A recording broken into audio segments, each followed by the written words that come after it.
السلام علیکم ورحمۃ اللہ وبرکاتہ۔ بسم اللہ الرحمن الرحیم۔ دوستو، ڈیرہ غازی خان کے قصبہ آل آباد میں ایک منہ پھٹ اور انتہائی بد زبان قادیانی ماسٹر رہتا تھا۔ اس شاطر کو جہاں موقع ملتا وہ قادیانیت کی تبلیغ کرتا اور ختم نبوت کے بارے میں بک بک کرتا۔ آخر ایک دن وہ اسی طرح بک بک کرتا مر گیا۔ قادیانیوں نے اسے مسلمانوں کے مقامی قبرستان میں دفن کرنے کا خفیہ پروگرام بنایا، لیکن کسی ذریعے سے یہ خبر مسلمانوں تک پہنچ گئی اور مسلمانوں نے اپنے قبرستان میں اس ملعون کی تدفین نہ ہونے کا بندوبست کر لیا اور علاقہ پولیس کو بھی اطلاع کر دی۔ قادیانی خوف زدہ ہو گئے اور انہوں نے مجبوراً اس کو اس کی اپنی زمین میں دفن کر دیا۔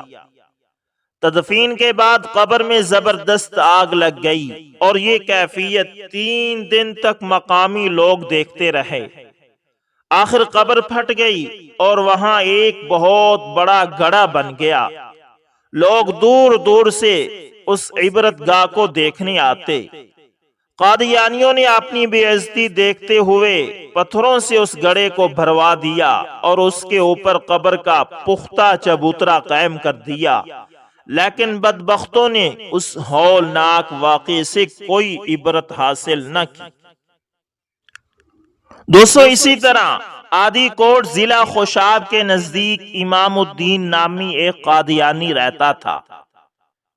جب 1974 کی طوفانی تحریک ختم نبوت اٹھی تو مسلمانوں کے غیظ و غضب کو دیکھتے ہوئے امام الدین قادیانی نے قادیانیت سے تائب ہو کر اسلام قبول کر لیا۔ مسلمانوں نے اس کے اسلام قبول کرنے پر بڑی خوشی کا اظہار کیا۔ امام الدین مساجد میں نماز پڑھنے لگا، مسلمانوں کی شادی غمی میں شرکت کرنے لگا، لیکن وہ منافق اندر ہی اندر قادیانیوں سے رابطے رکھتا اور انہیں مسلمانوں کی ساری خبروں سے آگاہ کرتا، لیکن مسلمانوں کو اس جاسوس کا پتہ نہ چلا۔ ایک دن امام الدین قادیانی بیمار ہوا اور چل بسا۔ مسلمانوں نے اسے غسل دیا، کفن پہنایا، نماز جنازہ پڑھائی، لحد تک ساتھ گئے۔ جب اسے قبر میں لٹایا گیا تو ایک مولوی صاحب قبر میں اترے اور انہوں نے اس کا چہرہ مخالف سمت سے قبلہ رخ کر دیا۔ ایک زوردار جھٹکا لگا اور مردے کا منہ دوسری طرف ہو گیا۔ مولوی صاحب نے سمجھا کہ شاید میرا پاؤں لگ گیا ہے۔ انہوں نے دوبارہ اس کا منہ قبلہ رخ کیا، لیکن پھر ایک جھٹکا لگا اور منہ دوسری طرف ہو گیا۔ مولوی صاحب کہتے ہیں جب تیسری دفعہ بھی اس کا چہرہ قبلے کی طرف سے ہٹ گیا تو میرے دل میں یہ القاء ہو گیا کہ یہ شخص قادیانی ہے اور اس نے صرف مسلمانوں کو دھوکہ دیتے ہوئے اسلام قبول کرنے کا ڈرامہ رچایا تھا۔ دوستو، اسی طرح دیوالیہ بھکر کے عمر الدین ساقی کہتے ہیں کہ میرے پاس ایک قادیانی آیا اور مجھے قادیانیت کی تبلیغ کرنے لگا۔ مرزا قادیانی کو نبی اور قادیانیت کو مذہب حق ثابت کرنے لگا۔ میں اپنی علمی بساط کے مطابق اسے جواب دیتا رہا۔ 1.5-2 گھنٹے بحث کرنے کے بعد وہ چلا گیا۔ میں نے اس واقعے کا ذکر مولانا محمد نواز صاحب سے کیا۔ انہوں نے بڑی تفصیل کے ساتھ مجھے قادیانیوں کے کفریہ عقائد کے متعلق بتایا اور مرزا قادیانی اور مذہب قادیانیت کی سیاہ تاریخ سے آگاہ کیا۔ اس واقعے کو تقریباً 1 ہفتہ گزرا تھا کہ ایک دن میرے گھر کے دروازے پر دستک ہوئی۔ میں نے دروازہ کھولا تو دیکھا کہ وہی ملعون قادیانی کھڑا ہے۔ اس کے ہاتھوں میں قادیانی کتابوں کا ایک بنڈل تھا۔ اس نے کتابیں میری طرف بڑھاتے ہوئے کہا کہ ان کتابوں کا مطالعہ کرو، تمہیں بہت فائدہ ہوگا۔ میں نے اس سے کہا کہ میں ان کتابوں کو اپنے گھر میں نہیں رکھ سکتا۔ اگر میری بیوی یا میرے والدین کو ان کے بابت پتہ چل گیا تو وہ مجھے گھر سے نکال دیں گے۔ اور پورا خاندان میرا بائیکاٹ کر دے گا۔ اس پر وہ لعین مجھے کہنے لگا کہ تم فکر نہ کرو، میری جوان بھتیجی ہے، میں اس کے ساتھ تمہاری شادی کر دوں گا اور میں اپنی زمین بھی تیرے نام کر دوں گا۔ میں نے اسے ڈانٹتے ہوئے کہا کہ بے غیرت، تو زن اور زر کے عوض میرا ایمان خریدنا چاہتا ہے، میری نظروں سے دور ہو جا۔ میرا گرجتا جواب سن کر وہ منہ میں بڑبڑاتا ہوا دفع ہو گیا۔ اسی رات مجھے خواب آیا کہ ایک بہت بڑا کالا ناگ میرے پیچھے بھاگ رہا ہے۔ میں جس طرف بھاگتا ہوں وہ بڑی سرعت کے ساتھ میرے پیچھے بھاگتا ہے۔ بھاگ بھاگ کر میرا سانس پھول جاتا ہے اور میں پسینے میں شرابور ہو جاتا ہوں۔ اچانک میری نظر مولانا محمد نواز پر پڑتی ہے۔ میں لپک کر ان تک پہنچ جاتا ہوں اور ان سے لپٹ کر ان سے استدعا کرتا ہوں کہ مجھے اس ناگ سے بچائیے۔ اس افراتفری میں میری آنکھ کھل جاتی ہے، دیکھا تو پسینے میں نہایا ہوا تھا۔ دل اتنی تیزی سے دھک دھک کر رہا تھا کہ گویا سینے سے ابھی بہر نکلا۔ حواس درست ہونے پر میں نے اپنے ایک دوست کے ذریعے قادیانی کو پیغام بھجوایا کہ اگر آئندہ مجھ سے ملاقات کی کوشش کی تو مجھ سے برا کوئی نہ ہوگا۔ یوں ایک خواب کے ذریعے اللہ پاک نے میری رہنمائی فرما دی۔ اسی طرح مولوی محبوب عالم صحیفہ محبوب میں لکھتے ہیں کہ ایک مرتبہ میں نے خواجہ توکل شاہ امبالوی سے عرض کیا کہ میں تو مرزا قادیانی کو برا جانتا ہوں، آپ کے نزدیک وہ شخص کیسا ہے؟ ان دنوں مرزا کا دعویٰ مجددیت اور مہدویت سے متجاوز نہ ہوا تھا۔ خواجہ صاحب نے فرمایا کہ ایک دفعہ میں نے دیکھا کہ گویا کوتوال کی حیثیت سے شہر لاہور کا گشت کر رہا ہوں۔ ایک مقام پر مرزا غلام احمد کو دیکھا کہ کانٹوں اور گندگی میں پڑا ہوا ہے۔ میں نے اس کے ہاتھ کو جنبش دی اور ڈانٹ کر کہا، تیرے پاس مجددیت اور مہدویت کا کیا ثبوت ہے؟ وہ سخت اداس اور غمزدہ دکھائی دیتا تھا۔ میرے سوال کا کچھ جواب نہ دے سکا۔ معلوم ہوتا ہے کہ اس نے کوئی عمل کیا تھا مگر پھر کسی بدپریزی کے باعث اس عمل سے گر گیا۔ مولوی محبوب عالم لکھتے ہیں کہ یہ تو میرا اپنا مشاہدہ ہے کہ اس کے اکثر خط خواجہ توکل شاہ کی خدمت میں آیا کرتے تھے، جن کا یہ مضمون ہوتا تھا کہ حضور میرے حق میں دعا فرمائیں۔ خط کے سنتے ہی خواجہ صاحب کے چہرے پر غصے کے مارے شکن پڑ جاتے تھے مگر ضبط کر کے خاموش ہو جاتے تھے۔ یعنی دوستو مرزا قادیانی توکل شاہ رحمت اللہ تعالی کو خط لکھ کر دعا منگواتا تھا۔ شاہ عبد الرحیم صاحب سہارنپوری رحمت اللہ تعالی، دوستو شاہ عبد الرحیم صاحب سہارنپوری رحمت اللہ تعالی سے علماء لدھیانیہ کی ملاقات ہوئی۔ شاہ صاحب نے فرمایا کہ میں نے قادیانی کے متعلق استخارہ کیا تھا۔ میں نے دیکھا کہ یہ شخص بھینسے پر اس طرح سوار ہے کہ منہ دم کی طرف ہے۔ جب غور سے دیکھا تو اس کے گلے میں زنار نظر آیا، جس سے قادیانی کا بے دین ہونا ظاہر ہوتا ہے۔ دوستو اسی طرح کوٹ قیصرانی، تحصیل تونسا، ضلع ڈیرہ غازی خان میں امیر مند نامی قادیانی مر گیا۔ اس مردود کو قادیانیوں نے مسلمانوں کی مسجد کے صحن میں دفن کر دیا۔ مقامی مسلمان اس حادثے سے چیخ اٹھے۔ ان غریبوں کو احتجاجی آواز کو با اثر قادیانیوں نے دبانے کی کوشش کی۔ مسلمانوں کی پکار پر عالمی مجلس تحفظ ختم نبوت ان کی مدد کے لیے بجلی کی سرعت سے پہنچی۔ خانقاہ تونسا کے چشم و چراغ خواجہ مناف صاحب بھی عشق رسول صلی اللہ علیہ وسلم کے ہتھیار سے مسلح ہو کر خم ٹھونک کر میدان میں آ گئے۔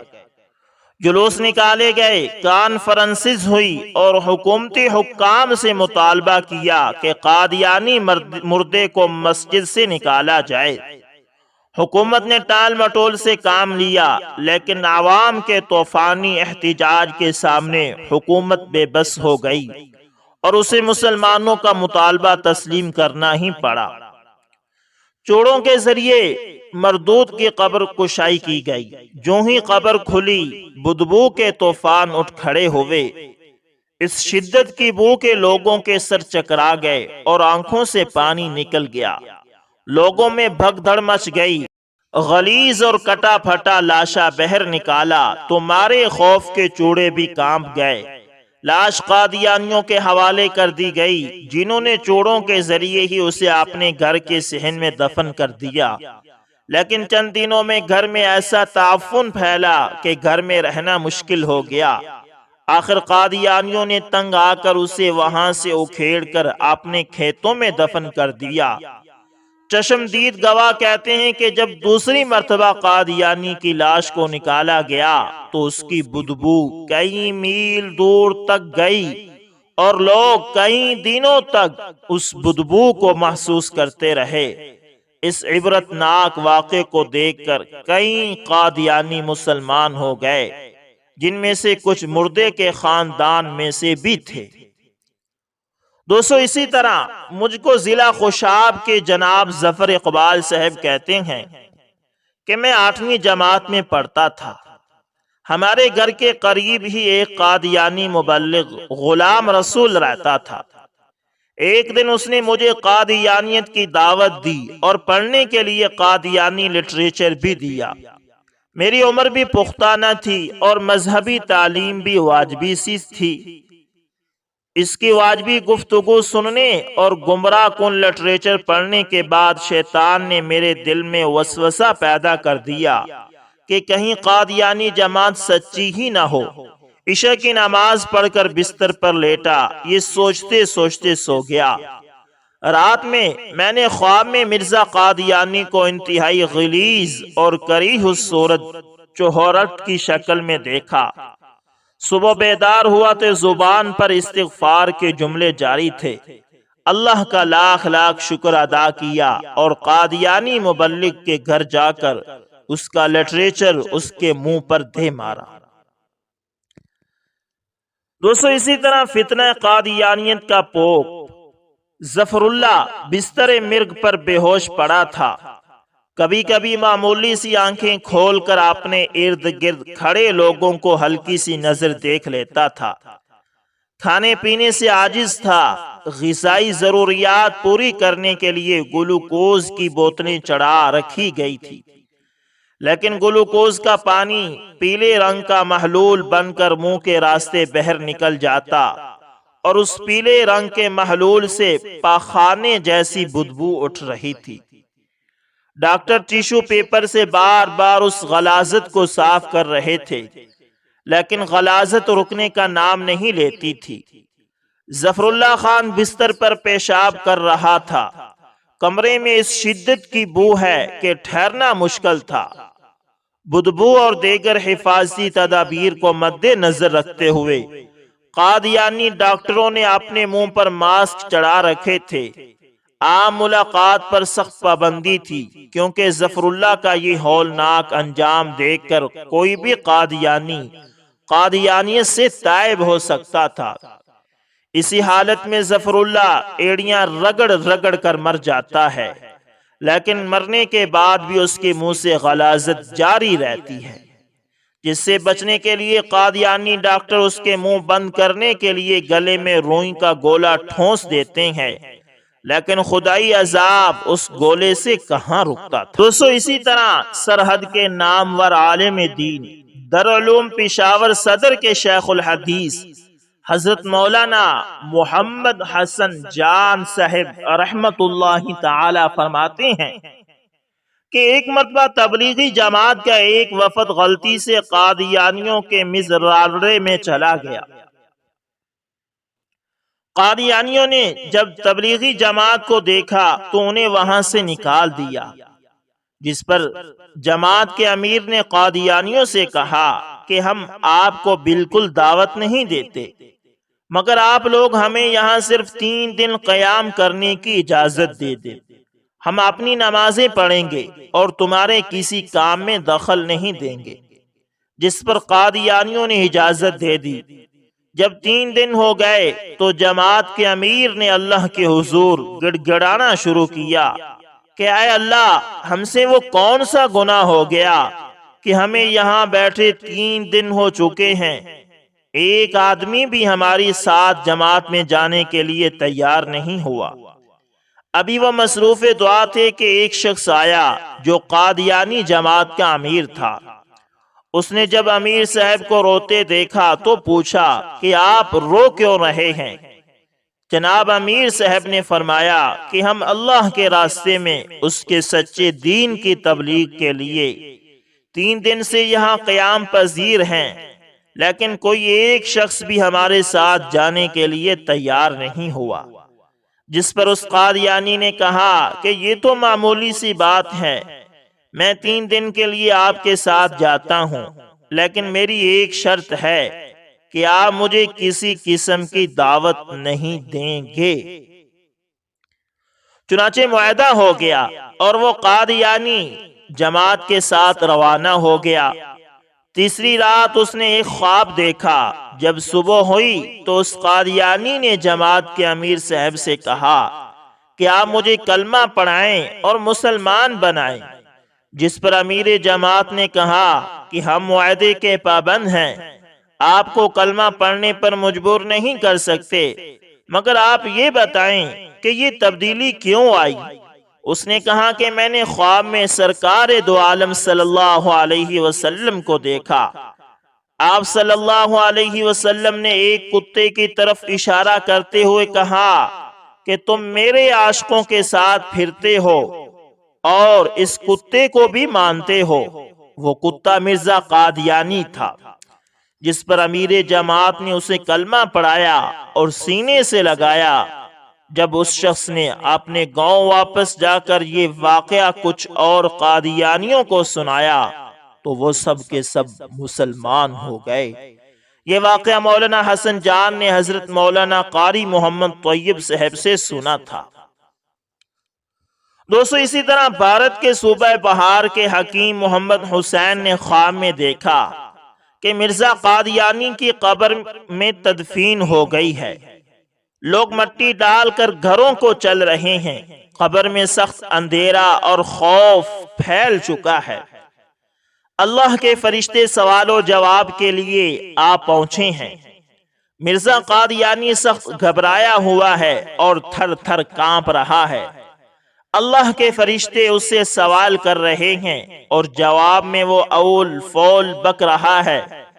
قبر میں قریب ہی شیطان کھڑا ہے۔ وہ مرزا قادیانی کو کہہ رہا ہے، اے مرزا قادیانی، تو میرا بہترین ساتھی تھا، تو نے میرے مشن کے لیے بہت کام کیا، شب و روز محنت کر کے لوگوں کو گمراہ کیا۔ مجھے تیری موت کا بہت دکھ ہوا، لیکن آج اس مشکل میں تیرے کسی کام نہیں آ سکتا۔ یہ عذاب تو اب تجھے سہنا ہی پڑے گا۔ یہ کہا اور شیطان غائب ہو گیا، اور اس کے ساتھ ہی مرزا قادیانی سخت ترین عذاب میں مبتلا ہو گیا، اور اس کی چیخوں سے قبر میں ایک زلزلہ بھپا ہو گیا۔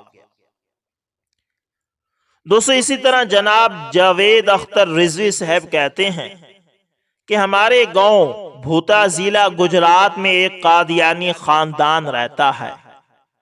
اس خاندان کا ایک نوجوان جو آنکھوں سے نابینا ہے اور گاؤں والے نابینا ہونے کی وجہ سے اسے حافظ کے نام سے پکارتے ہیں۔ ایک رات اس نوجوان نابینا نے خواب دیکھا۔ اس نے دیکھا کہ اس کا دادا آتش جہنم میں بری طرح جل بھن رہا ہے اور بری طرح چلا رہا ہے، اور اپنے نابینا پوتے کو کہہ رہا ہے کہ میرے بیٹے، یعنی اپنے باپ سے کہو کہ قادیانی سے تائب ہو کر اسلام قبول کر لو، ورنہ تمہارا انجام بھی مجھ جیسا ہوگا۔ اس نے یہ خواب اپنے والد صاحب کو سنایا۔ اسے یہ خواب مسلسل 3 دن تک آتا رہا اور وہ اپنے باپ کو سناتا رہا، لیکن باپ کسی معبر سے تعبیر پوچھنے کی باتیں کرتا رہا۔ آخر وہ نابینا نوجوان قادیانیت پر لعنت بھیج کر مسلمان ہو گیا اور اب اللہ کے فضل سے اس نے قرآن پاک بھی حفظ کر لیا ہے۔ پہلے جس نوجوان کو لوگ نابینا ہونے کی وجہ سے حافظ کہتے ہیں، اب اسے قرآن پاک کا حافظ ہونے کی وجہ سے کہتے ہیں کہ حافظ ہے۔ اللہ تعالیٰ استقامت عنایت فرمائے۔ دوستو، اسی طرح ملک وال کے علاقہ پنڈکو کے گورنمنٹ ہائی سکول کا قادیانی ہیڈ ماسٹر مباہلہ میں ہارنے کے بعد پاگل ہو گیا، بیوی بچوں کو چھوڑ دیا۔ گورنمنٹ ہائی سکول پنڈکو کا ہیڈ ماسٹر مبارک احمد باجوہ سکول میں اساتذہ اور بچوں کو قادیانیت کی تبلیغ کیا کرتا تھا۔ سٹاف نے اسے کئی دفعہ منع کیا کہ بچوں میں تبلیغ نہ کیا کر، لیکن وہ باز نہ آیا۔ اس کے اس رویے پر سکول کے کلرک ظفر شاہ نے ہیڈ ماسٹر مبارک احمد قادیانی کو مباہلہ کے لیے چیلنج کر دیا۔ ہیڈ ماسٹر نے قرآن مجید پر ہاتھ رکھ کر کہا کہ مرزا غلام احمد قادیانی نعوذ باللہ آخری نبی ہے۔ اس کے بعد ظفر احمد شاہ نے قرآن مجید پر ہاتھ رکھ کر کہا کہ حضور صلی اللہ علیہ وسلم اللہ رب العزت کے آخری اور سچے نبی ہیں۔ دونوں نے قرآن پر ہاتھ رکھنے سے پہلے کہا تھا کہ جھوٹے کا انجام خود سامنے آ جائے گا۔ قرآن پاک پر ہاتھ رکھ کر بیان دینے کے تھوڑے دیر بعد ہی مبارک احمد قادیانی نے اپنی بیوی کو طلاق دے دی اور بچوں کو چھوڑ دیا۔ اس کے بعد وہ فوراً لاہور چلا گیا، وہاں سے لنڈا بازار سے کئی پینٹیں اور شرٹیں خریدی۔ واپس آنے پر ہر 5 منٹ کے بعد ایک بدل کر دوسری پہن لیتا۔ اس واقعے سے پہلے اس نے داڑھی رکھی تھی، لیکن اب داڑھی اور مونچھیں بالکل صاف کروا دی۔ ہر وقت یہ لفظ اس کی زبان پر ہوتے ہیں کہ وہ مجھے قتل کر دیں گے، یہ کہتے ہی بھاگ کھڑا ہوتا ہے۔ مناظرے کے اگلے روز D A O secondary school Malik Mulazim Hussain نے اسکول میں چھاپا مار کر اس کی غیر حاضری کی رپورٹ تیار کر کے حکام بالا کو ارسال کر دی۔ ہیڈ ماسٹر کے 2 بیٹے اور 2 بیٹیاں ہیں۔ ایک بیٹی کی حال ہی میں جرمنی شادی ہوئی ہے۔ ہیڈ ماسٹر کو پاگل پن کے مسلسل دورے پڑ رہے ہیں اور ریلوے اسٹیشن پنڈکو کی طرف دوڑ کر جاتا ہے۔ اکثر ٹرینوں میں آتے جاتے لوگ بڑی حیرت زدہ آنکھوں سے اسے دیکھتے ہیں۔ اس وقت یہ ٹرین میں چھپ جاتا ہے اور یہ لفظ دہراتا ہے کہ وہ مجھے قتل کر دیں گے۔ اب اسکول سے مسلسل غیر حاضر ہے۔ ابھی تک اس ماہ کی تنخواہوں کے لیے اساتذہ کے بلوں پر دستخط بھی نہیں کیے گئے۔ اساتذہ نے حکام بالا سے مطالبہ کیا کہ اس کا طبعی معائنہ کروایا جائے۔ اگر وہ واقعی پاگل ہو چکا ہے تو اسے نوکری سے برخاست کر کے نیا ہیڈ ماسٹر تعینات کیا جائے۔ اس واقعے کے بعد طلباء، اساتذہ اور علاقے بھر میں تشویش کی لہر دوڑ گئی ہے۔ تو دوستو، یہ تھے چند عبرتناک واقعات جو مرزائیوں کے آپ کے سامنے شیئر کیے گئے ہیں۔ اللہ تعالیٰ سے دعا ہے کہ اللہ تعالیٰ ہر مسلمان کی اس فتنے سے حفاظت فرمائے۔ دوستو، یہ ایک ایسا فتنہ ہے کہ جو انسان کو کہیں گا بھی نہیں چھوڑتا، جو انسان کی دنیا اور آخرت کو تباہ و برباد کر دیتا ہے۔ اللہ تعالیٰ اس فتنے سے تمام مسلمانوں کی حفاظت فرمائے، اور ہم سب علی اعلان کہتے ہیں کہ آپ علیہ السلام کے بعد کوئی نبی نہیں آئے گا، اور مرزا قادیانی کل بھی جھوٹا تھا اور آج بھی جھوٹا ہے، اور یہ لعین ہے، مردود ہے، اور یہ کذاب ہے۔ اللہ تعالیٰ کی کروڑوں لعنتیں اس پر ہوں۔ امید کرتا ہوں ویڈیو اچھی لگی ہوگی، پسند آئے تو لائک شیئر کمنٹ لازمی کریں، اور اگر آپ ہمارے channel AS information T V پر نئے ہیں تو اس کو لازمی سبسکرائب کریں، اور ساتھ میں بیل کے نشان کو دبانا نہ بھولیے گا تاکہ ہر نئی ویڈیو کا نوٹیفیکیشن آپ تک پہنچتا رہے۔ ملتے ہیں دوستوں کسی نیکسٹ اچھی سی ویڈیو کے اندر، تب تک کے لیے اللہ حافظ، جزاکم اللہ خیر۔